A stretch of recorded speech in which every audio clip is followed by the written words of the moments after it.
अस्सलाम वालेकुम। Welcome to the E squared academy. आज हमारी फिजिक्स की क्लास नंबर 22 है, जिसमें हम चैप्टर 7 का पार्ट 4 कवर करेंगे। आज की क्लास का एजेंडा डिस्कस करते हैं।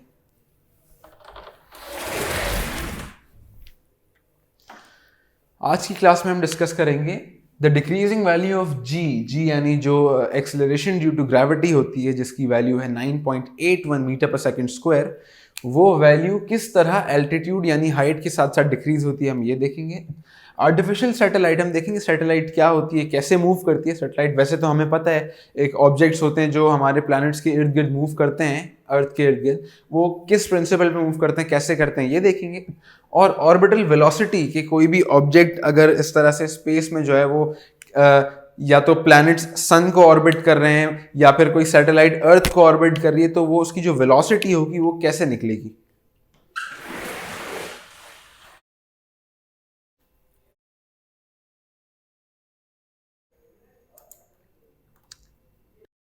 तो फर्स्ट टॉपिक है value of g decreases with altitude. Acceleration due to gravity small g से डिनोट की जाती है, और this is due to the own weight of a body. एक बॉडी के ऊपर जो ग्रेविटेशनल एक्सेलरेशन लगती है वो उसके वेट की वजह से होती है, और उस एक्सेलरेशन की एक कांस्टेंट वैल्यू है 9.81। Consider a body on the earth surface जिसका मास हम स्मॉल m से डिनोट करते हैं। The force of attraction between the body and earth is equal to the weight of body.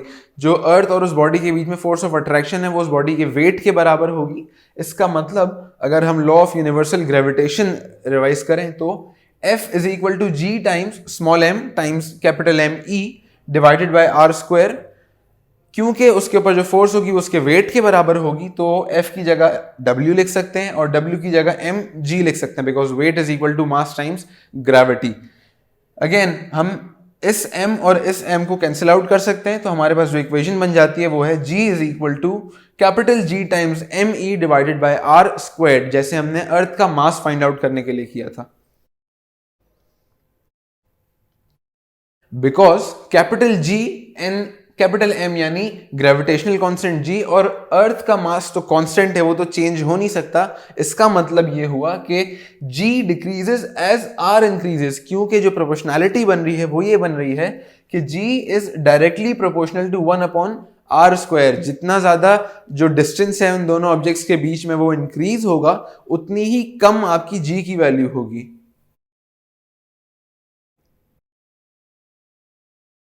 For example, अगर एक body है जिसको हमने अर्थ के सरफेस के ऊपर भेज दिया, यानी फर्स्ट करें ये जो अंदर वाला सर्कल है ये आपका अर्थ है, ये इसका सरफेस है, और एक बॉडी जिसका मास था स्मॉल m, उसको हमने भेज दिया एक डिस्टेंस h के ऊपर from the surface of the earth, यानी जो टोटल डिस्टेंस हो जाएगा वो हो जाएगा r प्लस h। तो जो इक्वेशन बन जाएगी लॉ ऑफ यूनिवर्सल ग्रेविटेशन को मर्ज करके वो हो जाएगी जी एच, यानी जो इस h डिस्टेंस के ऊपर जितनी ग्रेविटी लगेगी, G H will be equal to capital G times M E divided by R plus h whole square. Because नीचे हम लोग उन दोनों ऑब्जेक्ट्स बॉडीज के सेंटर्स के बीच का डिस्टेंस लेते हैं, तो यहां से यहां तक R है और यहां से यहां तक h है। Divide equation 6 by 5। अगर हम इक्वेशन 6 को 5 से डिवाइड करें, इक्वेशन 5 थी g is equal to capital G times capital M E divided by R squared, और इक्वेशन 6 थी GH is equal to capital G times M E divided by R plus H whole square. इस equation को अगर इन दोनों equations को divide करें तो हमारे पास आ जाएगी GH divided by G is equal to GME divided by R plus H whole square divided by GME upon R square. Mathematical rules के हिसाब से हमें पता है कि जब भी दो फ्रैक्शंस डिवाइड होती हैं तो हम डिवाइड की जगह मल्टीप्लाई करके नेक्स्ट इक्वेशन को रेसिप्रोकेट करते हैं, यानी न्यूमरेटर को डिनोमिनेटर में ले जाते हैं और डिनोमिनेटर को न्यूमरेटर में ले आते हैं। अगर हम इस तरह करें तो ये capital G times M E और ये capital G times M E, ये दोनों आपस में कैंसिल आउट हो जाते हैं और इक्वेशन आ जाती है G H divided by G is equal to capital R squared divided by R plus H whole squared. इस इक्वेशन को G H upon G is equal to R squared upon R plus H whole square, हम इसको ऐसे भी लिख सकते हैं G H upon G is equal to 1 upon r plus H whole square upon R, एक तरह से मैंने इसको 1 से मल्टीप्लाई, अगर मैं इसको 1 से मल्टीप्लाई कराऊं तो इक्वेशन पे कोई फर्क नहीं पड़ेगा, यानी 1 multiplied by R squared upon R plus H whole square भी लिख सकते हैं। मल्टीप्लाई की जगह अगर मैं डिवाइड करूं तो मैं रेसिप्रोकेट करा दूंगा फ्रैक्शन को, तो हमारे पास इसको लिखने का एक तरीका ये भी है, G H is equal to 1 upon R plus H whole square upon R square. यानी अगर हम इसको सिंप्लीफाई करें, इसको a plus B whole square, जो मैथ्स में आप एक प्रॉपर्टी पढ़ेंगे algebraic property, a plus B whole square की प्रॉपर्टी से अगर एक्सपैंड करें तो इक्वेशन बन जाएगी G H upon G is equal to 1 upon 1 plus 2h over r plus H square over r, because H square upon R square is negligibly small, यानी क्योंकि h और r की वैल्यूज ऑलमोस्ट हमने एक जितनी रखी थी एक एक्सपेरिमेंट में, तो हम इन दोनों के जो इनको डिवाइड करके जो वैल्यू आएगी हम उसको, वो इतनी छोटी होगी कि हम उसको इग्नोर कर सकते हैं। Because as H square upon R square is negligibly small, यानी r जो रेडियस ऑफ अर्थ था वो और जो डिस्टेंस h हमने मूव कराया था, उन दोनों को डिवाइड कराएं तो इतना छोटा पॉइंट्स में कुछ आंसर आएगा कि हम उसको इग्नोर कर सकते हैं। वो नेग्लिजिबली स्मॉल है, यानी इग्नोर करने जितना स्मॉल है। तो हमारी कैलकुलेशंस को आसान करने के लिए हमने इसको इग्नोर किया। आप ये सोच रहे होंगे कि हर थोड़ी देर बाद हम कुछ ना कुछ निग्लेक्ट कर देते हैं, वो इसलिए होता है क्योंकि इसकी जो वैल्यू होगी वो बाकी वैल्यूज से कंपैरिजन में बहुत ही छोटी होगी। आप फर्ज करें आप 2 लाख, 5 लाख, 10 लाख, 6 लाख इन वैल्यूज को ऐड करें और एक अलग से वैल्यू आ जाती है 2 रुपए, तो आप बोलेंगे यार इन 2 रुपए को हम इग्नोर कर लेते हैं। इसी तरह ये values compare to the other values इतनी छोटी हैं कि हम इनको इग्नोर कर सकते हैं, निग्लेक्ट कर सकते हैं। तो जब हम इसको निग्लेक्ट करते हैं तो हमारे पास आंसर आता है, इक्वेशन आती है G H upon G is equal to 1 upon 1 plus 2h over R, और अगर हम इस पूरे डिनोमिनेटर को न्यूमरेटर में ले जाएं तो हम इस पूरे की पावर -1 कर देंगे according to the laws of indices in maths. अब इक्वेशन है G H upon G is equal to 1 plus 2h over R whole bracket की पावर -1।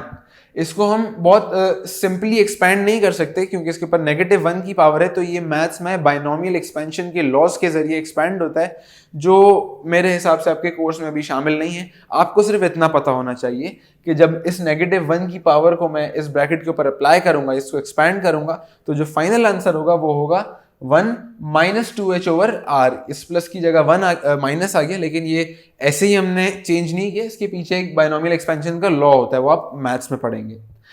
खैर, फाइनल इक्वेशन बन गई, ये g जो था हमने उस साइड में मल्टीप्लाई करा दिया और आंसर बन गया G H is equal to G times 1 minus 2h over r।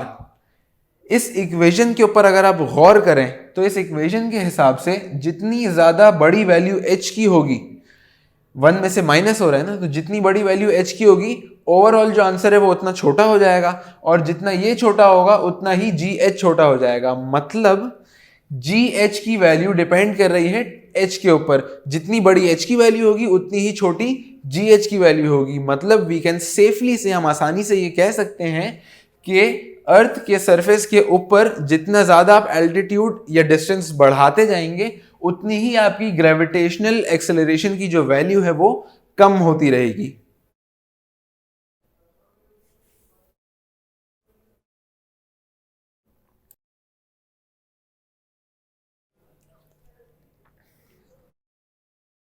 Next topic है artificial satellite. Planets revolve the sun in different orbits, speeds, time periods. जितने भी प्लैनेट्स हैं हमारे, वो सारे सन को जो है वो रिवॉल्व करते हैं, उसके इर्द गिर्द घूमते हैं एक अपने ही डिफरेंट ऑर्बिट के अंदर। उनकी स्पीड्स अलग हैं, उनके टाइम पीरियड्स अलग हैं। टाइम पीरियड्स यानी वो एक पूरी रेवोल्यूशन, एक पूरा जो है वो सर्कल कितनी देर में कवर करते हैं। Similarly moon revolve around the earth. जिस तरह से प्लैनेट्स जो हैं, अर्थ, सैटर्न, मार्स, जुपिटर, यूरेनस, ये सारे जितने भी प्लैनेट्स हैं, ये सारे जिस तरह सन को रिवॉल्व करते हैं, सन के इर्द गिर्द घूमते हैं, उसी तरह मून जो है हमारा, जो चांद है, वो अर्थ के इर्द गिर्द रिवॉल्व करता है। The force of gravity, planets, sun, moon and earth, यानी सन के इर्द गिर्द जो फोर्स प्लैनेट्स को घुमाती है और प्लैनेट यानी अर्थ के इर्द गिर्द जो फोर्स मून को घुमाती है, वो है फोर्स ऑफ ग्रेविटी। और ये जो force of gravity, of course जिस तरह अर्थ की ग्रेविटेशनल फोर्स है उस तरह सन की भी ग्रेविटेशनल फोर्स है, तो ये जो ग्रेविटेशनल फोर्स है ये प्रोवाइड करती है centripetal force for that object to revolve around it, यानी उस ऑब्जेक्ट के लिए एक सेंट्रीपिटल फोर्स प्रोवाइड करती है ताकि वो एक सर्कुलर मोशन में इसके इर्द गिर्द घूम सके।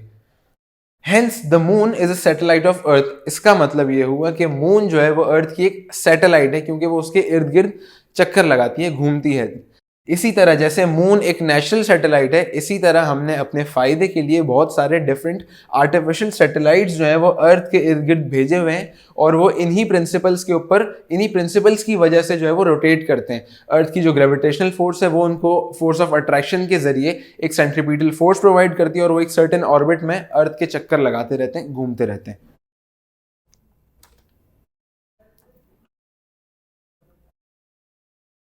नेक्स्ट टॉपिक है ऑर्बिटल वेलोसिटी, यानी वो जो ऑब्जेक्ट्स, वो जो सैटेलाइट्स अर्थ या जिस तरह प्लैनेट सन के इर्द गिर्द घूम रहे हैं, उनकी जो वेलोसिटी है वो क्या है और वो कैसे निकल सकती है। वो जो एक सर्टेन ऑर्बिट में चीज घूम रही है उसकी वेलोसिटी को ऑर्बिटल वेलोसिटी कहा जाता है।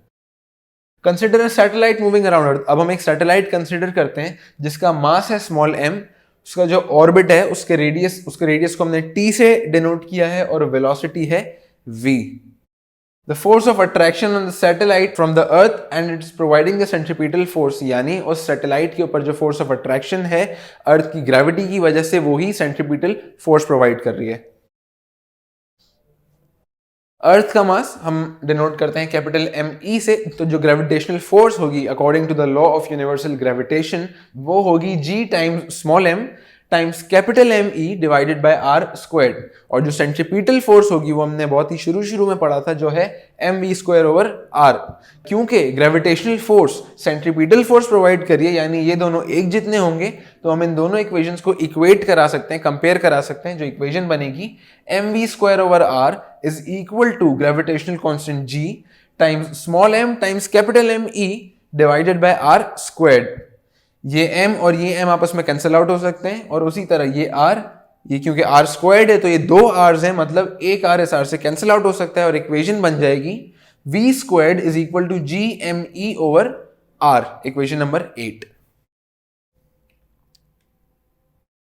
अच्छा, आप इक्वेशन नंबर 8 देख के परेशान नहीं होइएगा, हमने इस चैप्टर में जितनी भी इक्वेशंस पढ़ी हैं वो वहां से 1 2 3 की काउंटिंग चल रही है और वो पिछली सारी 7 इक्वेशंस आपको पता है। अब G is the acceleration due to gravity, because W हमें पता है कि उस बॉडी के ऊपर जो फोर्स लग रही है वो उसके वेट की वजह से, और वेट होता है mg के बराबर, तो mg can be equal to G times capital ME times small m divided by R squared. जिस तरह हमने मास ऑफ अर्थ निकालते हुए किया था, हम m को m से कैंसिल आउट कर सकते हैं और इसमें से, इन दोनों में से एक r को हम इधर अगर भेजें तो इक्वेशन बन जाएगी GR is equal to capital G times ME upon R। अगर आपको इक्वेशन नंबर 8 याद हो तो वो थी V squared is equal to G capital ME upon R, यानी ये दोनों बराबर थे, जिसका मतलब ये हुआ कि V square is equal to GR। अगर हम इक्वेशंस 8 और 9 को इक्वेट करें या कंपेयर करें तो V square is equal to GR और इसको सिंप्लीफाई कर देंगे तो V will be equal to under root G times R। इसका मतलब ये हुआ कि अगर हमें एक बॉडी का अर्थ से लेके डिस्टेंस पता है और अर्थ की ग्रेविटेशनल फोर्स तो हमें पता ही होती है, तो हम लोग उन दोनों को मल्टीप्लाई करके उसका स्क्वायर रूट निकाल के उस ऑब्जेक्ट की, उस सैटेलाइट की वेलोसिटी फाइंड आउट कर सकते हैं। ये थी क्लास नंबर 22 जिसमें हमारा चैप्टर 7 कंप्लीट हो गया। Thank you.